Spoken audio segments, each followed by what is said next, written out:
이 게임은 학습 장벽이 좀 있고 전응아들에겐 어렵습니다. 어떻게 보고 피하냐 하는 단막 슈팅 게임, 어떻게 보고 치냐 하는 리듬 게임, 그리고 이거 어떻게 피하고 때려잡냐 하는 소울류 게임 등등.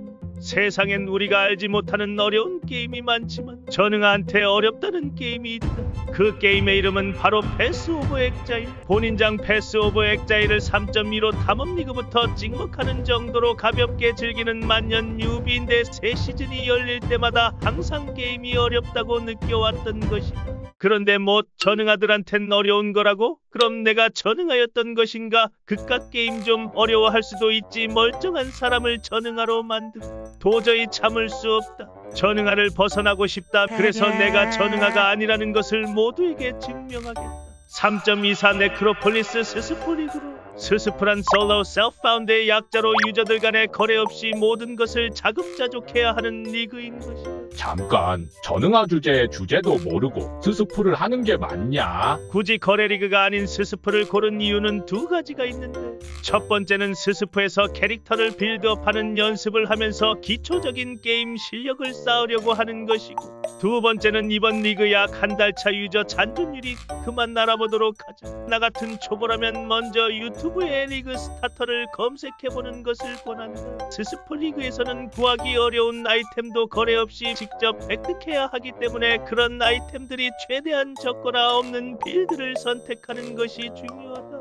그래서 내가 선택한 빌드는 이번 시즌 스타터부터 엔드까지 아주 핫했던 인퀴지터 COCDD이다. 빌드마다 주의해야 할 점들을 제공하는 영상에 남겨놓았을 수 있으니 POB와 함께 영상을 시청하는 것이다. 캐릭터를 생성하기 전에 POB로 빌드를 대충 훑어본다. 친절한 유튜버 혹은 스트리머들은 이렇게 POB에도 액트부터 따라할 수 있는 가이드를 제공해준다. 이 POB에는 액트 단계에선 국밥 스킬인 종락 시소를 사용하고 어느 정도 준비가 된 후에 COC로 전환하는 걸 권하고 있는데, 빌드 전환 타이밍에 대해 적어놓은 것을 보면 몇 가지 준비물이 필요한데 가장 중요한 준비물은 변성잼 2개이다. 그러니 전직 시험에 들어갈 때마다 보상 재단에서 변성잼을 먹을 수 있길 기도하는 것이 중요할 것이다. 전응아를 벗어난다는 건 POB를 있는 그대로 따라하는 것에서부터 시작하는 건 아니다. 그래서 나는 철저히 여기 적혀있는 주의사항들을 그대로 읽고 이행하려고 할 것이다. 캐릭 생성하고 들어가자.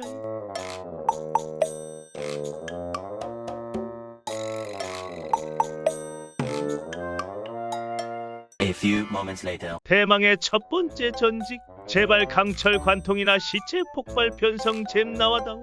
떴냐? 어림도 없지 시발. 그리고 두 번째 전직 시험. 드디어 필요한 첫 번째 시체 폭발 변성 잼을 얻었다. 액트 10을 마치기 전에 3차 전직을 계속 돌면서 COC 빌드 전환 재료들을 수집해보자. 지금처럼 비변성잼을 변성잼으로 변화하는 보상에 강철 관통을 넣으면 100%의 확률로 우리가 원하는 분사의 강철 관통을 얻을 수 있다. 비변성 변성 보상에 시체 폭발잼을 넣으면 50%의 확률로 우리에게 필요한 연쇄시폭잼을 얻을 수 있다고 하니 참고하기 바란다. 강철 관통 변성잼도 바로 얻었고, 잼 퀄리티 작업을 위해 3차 전직을 4번 더 돌았다. 퀄리티 작업은 POB에서 COC 빌드로 전환할 때 필요하다고 적혀 있었기 때문에 하게 되었다. POB에 적혀 있는 걸 있는 그대로 따라하려고 노력하는 게 전응아 탈출의 첫걸음 아니겠는가.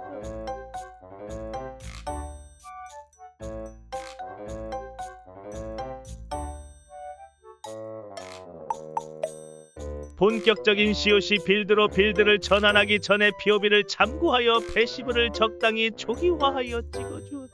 마지막으로 액트 10의 키타바의 전령 시체를 내 모독 시체풀에 저장해야 하는데, 저장하는 방법은 간단하다. 키타바의 전령을 잡은 후에 모독 스킬을 사용해서 시체들을 소환하고 A키를 눌러 원하는 시체를 찾아 망령으로 소환해주면 된다.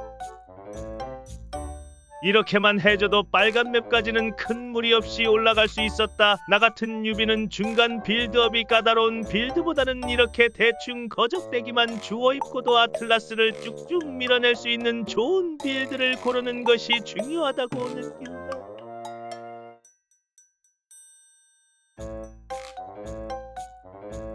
POE 맨날 어렵다라고 느꼈는데 조금 쉬울지도 라고 하면 안 되겠죠. 이번 리그는 이전 리그보다 6링크 갑옷을 얻기가 훨씬 쉬워졌는데 본인 이번 신규 리그 컨텐츠인 매장지 크래프팅으로 6링크를 쉽게 얻을 수 있었다. 운이 좋게 먹게 된 최대 6링크 시체를 활용해 초반에 쓸만한 갑옷을 만들어 보려고 한다.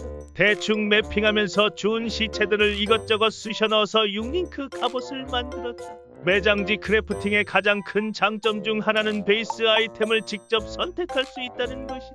리그 오픈 일주일 정도까지는 베이스조차 못 고르는 개쓰레기 유사 화석 시스템이었지만 빠른 패치로 지금과 같은 매장지 크래프팅 컨텐츠가 완성된 것이다. 고인물들에겐 크래프팅 리그임에도 불구하고 리그 자체 크래프팅 옵션 파워가 좀 아쉬운 느낌이 들 수 있지만 나 같은 뉴비는 그런 걸 느낄 틈이 없다.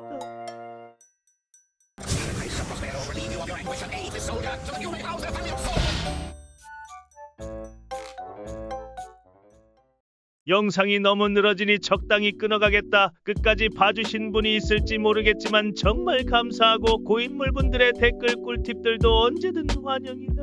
나처럼 POE 경험이 적은 분들 중에 스스프에 도전해보고 싶었으나 잘 몰라서 시도해보지 못했던 분이 있다면, 바쁜 현대인들 중에 거래리그를 따라가는 게 힘들다고 느껴지는 사람이 있다면 스스프를 해보시라고 적극 권하고 싶다. 어차피 이 게임은 남과 경쟁하는 게임이 아니니까 스스프에서 힐링 POE를 즐겨보는 건 어떨까? 거래리그와 다르게 모든 걸 나 혼자 해결해야 하므로 어렵다고 느낄 수 있지만 반대로 나만의 템포에 맞춰 천천히 오래 게임을 즐길 수 있는 방법이 스스프라고 생각한다. 아직 리그는 길다.